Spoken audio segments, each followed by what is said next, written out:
Alrighty, welcome back everybody to the Player Zone YouTube channel. And we're back here for another NBA playoff review. Came from the Western Conference this time, the Los Angeles Lakers, who hosted the Memphis Grizzlies on Friday night. And boy, what a game this one was. I guess coming into this one, there were storylines everywhere. Will Ja Morant be back fit and healthy? The LeBron v. Dylan Brooks back and forth debate. And the battle of the big men, AD versus Jaren Jackson Jr. And one of these storylines we told and answered straight away. It was Ja Morant, and 60 minutes prior to tip-off was confirmed he would come back and play. It was heavy strapping on that right wrist there, but he ended up suiting up, which was a big win, I guess, early on for the Memphis Grizzlies. And then the Dylan Brooks-LeBron debate would start nice and early. Going to the game, it was the Lakers in front of the full packed-out playoff crowd for the first time since 2013. This crowd was manic, it was up and about, and it was ready for this game, and they were getting right behind their team. And when LeBron James had the ball in the first possession, they were right behind him, and he was aggressive. He took the ball to the paint, took the ball to the cup, and laid it in over the top of Dylan Brooks. And in that moment, the crowd was right into the game, and that was a sort of telling point for the rest of the first quarter there. After that aggressive drive from LeBron, Austin Reeves followed with the same sort of thing, getting deep into the paint, being aggressive and floating a shot in there. And the Lakers were really, really aggressive, got the ball inside more often than not in the first quarter, and that held him in great stead early on. It was LeBron James with his quick 8 points early in the quarter that led all scorers. Those 8 points coming within the first half of that first quarter, and it was ultra aggressive. He was getting to his spots and putting the ball in the basket, and it seemed like he came out with a bit of vengeance, wanting to shut up Dylan Brooks almost. He might not have said it, but he came there with a bit between his teeth, and it was getting the ball to his spot, shooting the ball really, really well, and it got the Lakers off to a great start. Alternatively, on the other end, the Grizzlies' offense was flat out awful. They were settling for shots outside, not being aggressive, not getting to the paint, and you can see Ja Morant wasn't quite right early on with that heavy taping on that hand there, and the Grizzlies really, really struggled. They weren't going to what they're used to. They weren't going to their aggressive paint driving. It was the Lakers doing that, and the Grizzlies were just settling for shots that just really weren't in their DNA, and I was quite surprised early on there. Don't get me wrong, the Lakers defense had to deal with that, but I think it was more the Grizzlies' inability to make their shots and deferring to shooting from outside rather than attacking the paint and getting aggressive. After a poor game too, I noted that AD was super duper aggressive early on. Coach Ham got the ball in his hands more often than not and got him on the move through some staggered screens, some high horns plays, and some nice two-man game with LeBron and Austin Reeves, and that got him going early. And he also, that score was 8 points early, also with 8 rebounds. So his presence at both ends of the floor was felt nice and early there. As I said, the Grizzlies almost seemed all out at sea early on. Throughout the first quarter, they shot an awful 12% from the field, and only included 3 field goals, which came from Ja Morant, Luke Kennard, and Aldama. And at times it just seemed like they were trying to lose the game. The shot selection was awful. The ball just wasn't sitting as for some of the shooters, but it was just not their type of game. And they almost did their best early on to lose the game, and I guess it would come back to hurt them later in the game there. But it was a great defense from the Lakers, who set up a block and a wall almost in the paint there, forcing Ja Morant to defer to shooters. And it was like Desmond Bane and Dylan Brooks who were really, really struggling from outside. They combined for none for 7 in the first quarter, including none for 5 from outside. So just summarise, the Lakers forced the Grizzlies to go outside and shoot the ball from outside the paint because of that great sort of wall defense with the likes of Davis, LeBron getting nice and low and keeping the ball out of the paint, which is so the setup and the catalyst for the Lakers' great first quarter. They were really good on one end. They got downhill and defended really well on the other end, which is quite impressive for the Lakers to see, and started and was a catalyst for that first quarter massive run they made.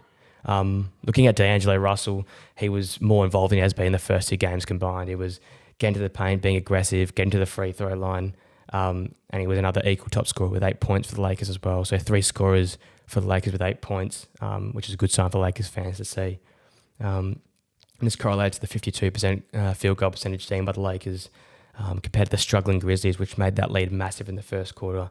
The Lakers up 35-9 after that first quarter. The best first quarter in Lakers franchise history in the playoffs, and with some great teams like the Kobe's team, the Shaq eras, the Magic Johnson eras is a really, really impressive stat. And alternatively for the Grizzlies, it's the worst first quarter in playoff history. Just showing how well the defense was of the Lakers and how poor Memphis was in the early stages there. Looking to the second quarter, it was sloppy in a lot of parts. The Grizzlies did wrestle back momentum in the second half of the quarter, but early on it was all about the Lakers, and they continued that momentum on from the first, extending the lead to 29, a game-high lead at 3 separate points in time. Finally, to that midway point with Austin Reeves put in a nice floating shot and converted an and one there. But in the early part of the second quarter and flowing onto the second half of that second quarter, there was the Ja Morant show.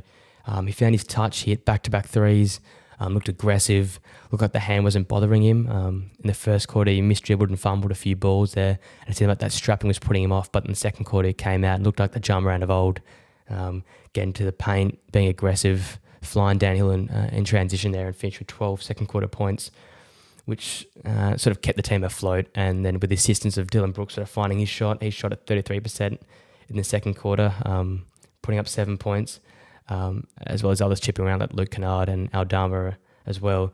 The Grizzlies increased their field goal percentage to 40% for the second quarter, and sort of, as I said, sort of kept them in the game, kept them afloat. And that second half of that second quarter there was quite impressive for the Grizzlies. They got the ball moving much quicker. They got downhill more often. They were tough defensively. They altered a lot of the Lakers' shots. Nothing was easy for the Lakers in the second quarter.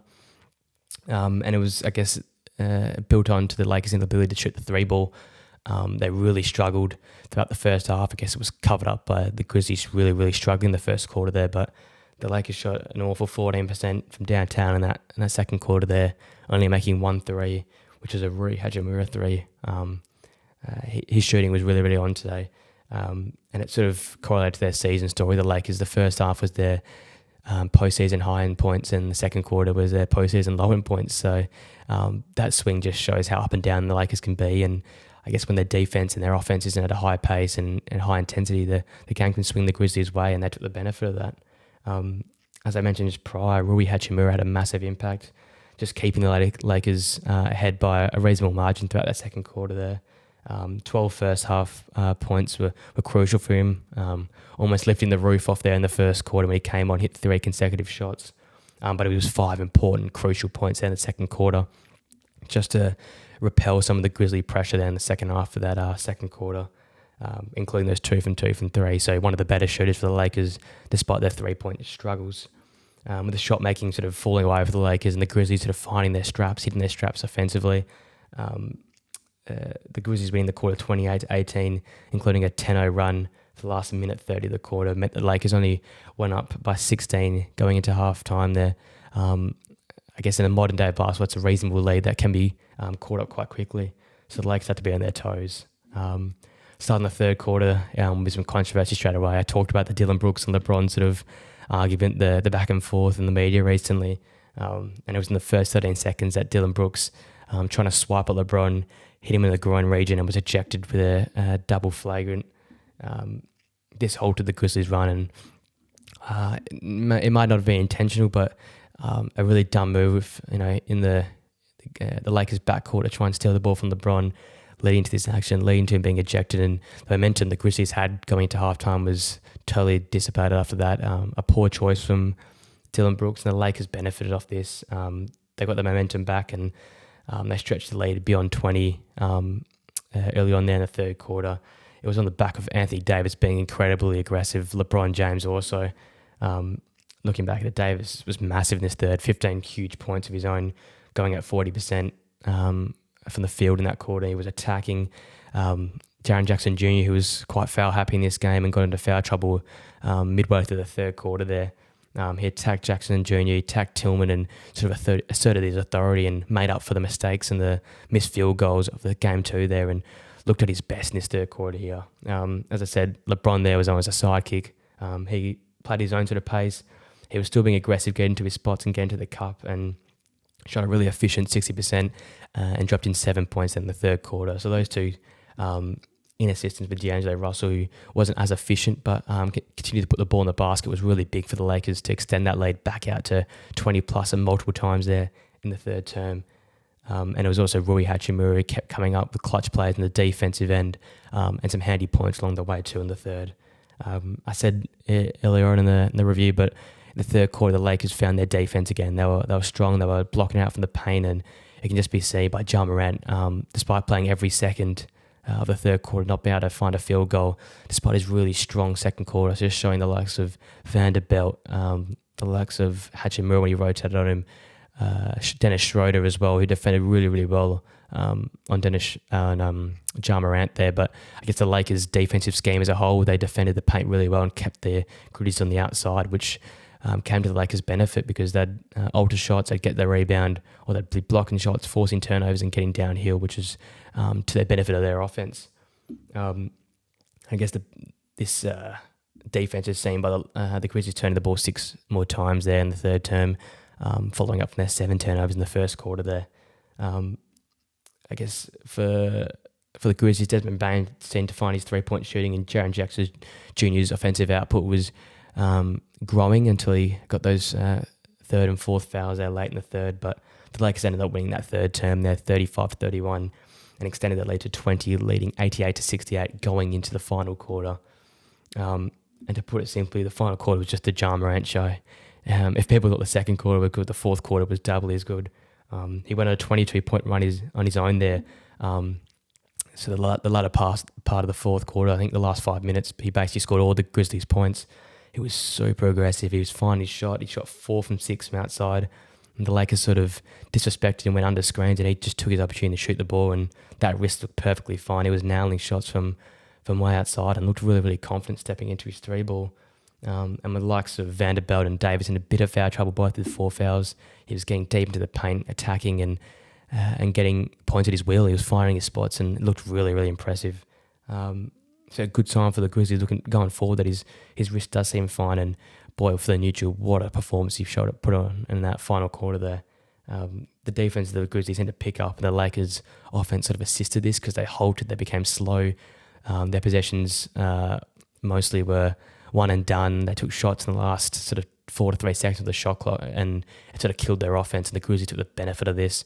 A lot of missed shots from the Lakers, a lot of mistakes from D'Angelo Russell, and the Grizzlies got it within 10 points, and it seemed they might make a run, but I guess at important times like a Reeves and Dennis Schroeder and Anthony Davis had some timely buckets just to keep the Grizzlies at arm's length and ultimately win the game. The Lakers lost the quarter 23-33, but they ended up running out 111-101 winners despite all of Ja Morant's efforts to bring the game closer for the Grizzlies there.